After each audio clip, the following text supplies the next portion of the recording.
Hi, I'm Sunil Solomon. I'm the managing trustee of YRGCARE Medical Education and Research Foundation. In Kaila, we opened the Suniti Solomon Center. In the center, it's like Ore building. We have clinical care, we have research, and we have labs.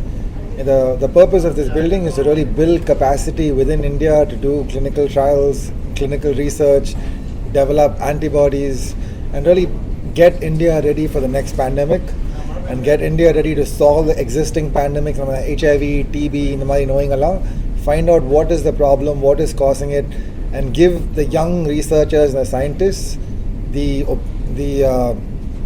tools that they need to be able to solve this. In Sandra, we had a scientific symposium. I think we have a lot of guests who have joined us. From the side, that's Professor Gregory Lucas. He is a professor of medicine at Johns Hopkins University. He's been working with people who inject drugs in India almost for 20 years. Dr. Shruti Mehta, she is the chair of the Department of Epidemiology at Johns Hopkins. So she's also been working in India for almost 2 decades. Dr. Amita Gupta, she is the chief of the Division of Infectious Diseases at Johns Hopkins University. And she's also been working mostly in TB and HIV in pregnant women for almost 2 decades. There's Dr. Mark Salkowski, he's a professor of medicine at Johns Hopkins University. He's also the senior associate dean for research in the School of Medicine. Dr. Gavin Cloretty, he is the head of infectious diseases research at Abbott Laboratories. Dr. Paul Auerwater, he's like the clinical director of services at Johns Hopkins University School of Medicine. In Sandra, we had a panel on identifying previous COVID-19 what worked, what did not work. Pandemic, what should we do to prepare ourselves for this pandemic? That's a discussion. Plus, Dr. Amita Gupta, she's heading the Johns Hopkins India Institute. On the program at Johns Hopkins Association with India, lines. Go ahead and say. Well, thank you, Sunil, and hello, good evening to all of you. So I'm Dr. Amita Gupta, and at Johns Hopkins, we've been working with India now nearly a century.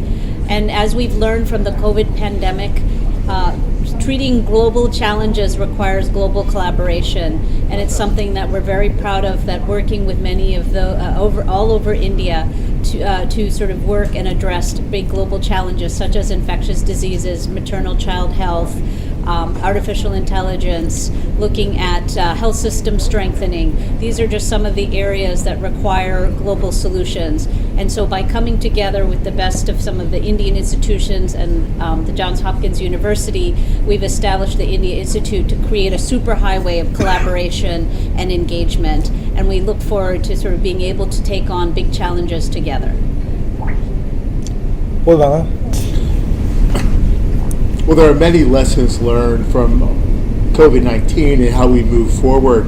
I think one of the major lessons was the need to come together and work together and collaborate both with our own internal teams, but really across the planet, but also to communicate the research findings with that same uniform voice so that people around the world can learn from data derived from clinical research rather than other means that may not be scientifically valid. Okay, well. Thank you.